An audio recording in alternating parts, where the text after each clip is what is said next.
The new gradient tool in Illustrator CC is amazing. If you're old enough to remember earlier versions, it was quite painstaking, even impossible to create the exact effect you were looking for sometimes. But now you can take complete control and you can customize the way blended color, and that's what I like to call it, is applied across even a complex shape like this one in this example. And you no longer have to merge every element together. For simple gradients, you can actually apply a gradient across a group of objects, which is really useful. So starting with this, if I click this graphic and then I open the gradient window and finally edit gradient, if I zoom in, hopefully you can see these spot colors, and these have been dragged onto this object, and this is all one single object, this isn't a group, and I can actually add as many spot colors as I like. I could add a new one here, and that's giving me white at the moment, but I could change that to just about any color of my choice, and it does quite a good job attempting to blend it to the nearest spot color. You'll also notice there's a range, if you could call it that. You can see as I drag my cursor away, there's a little key line showing, and if I were to click, it allows you to add further points, almost like a bus stop. So by doing that, I've kind of controlled the area that this color stays dominant, and then it fills in the gaps by blending as seamlessly as it can between each stop and the next. So editing is very easy. I could select and hit delete to remove a step. You can double click to alter your steps, and you can draw on swatches as well. This is really useful, particularly for more complex artwork, in getting exactly the fine-tuned result that you're looking for.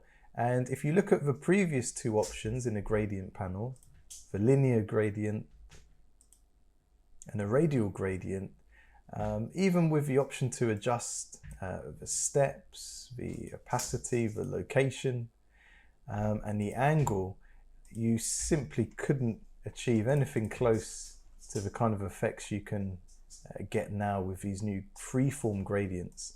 So it's a really exciting tool to use.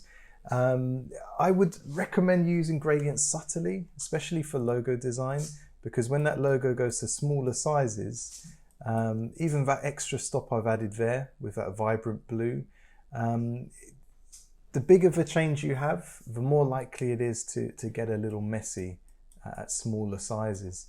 So, you know, subtlety for me is key. And if you use it to create the illusion of perhaps lighting playing differently on an object, you know, that's a really effective use of it. So for me, subtlety is key. I'll show you the other use I alluded to earlier, which is if we take a group of objects, and I can actually ungroup these. So we've got lots of individual characters, some group type, a grouped object here. These are not stroked, by the way, these are now converted to shapes, but I could take all of these objects together, and this is something else you couldn't do in previous versions of Illustrator that you can now. I'm going to remove the stroke just to simplify things, and then if I use the linear gradient, you'll see by default it's applied a gradient to each individual object, and that's rarely the effect we're looking for. It's quite irritating that you couldn't apply a gradient, for example a lighting effect, that you wanted to span the entire object or group of objects. Well, now you can do exactly that. So if you open up the gradient tool, you can see at the moment lots of little processes going on, but if you simply drag and drop, you can select an angle of your choice, you can now in fact control the gradient object by object, but applied to the entire group of objects.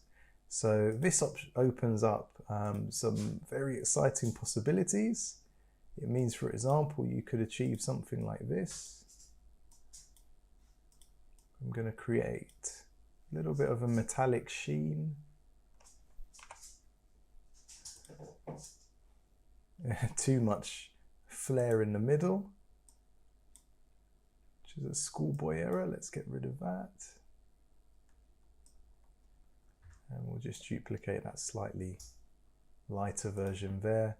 And look at that, a really subtle, quite classy silver gradient we've created there, and it's applied to the entire object.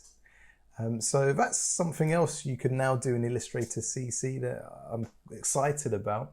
And it's a tool, a shortcut, a tip that I frequently use when applying color to logo designs.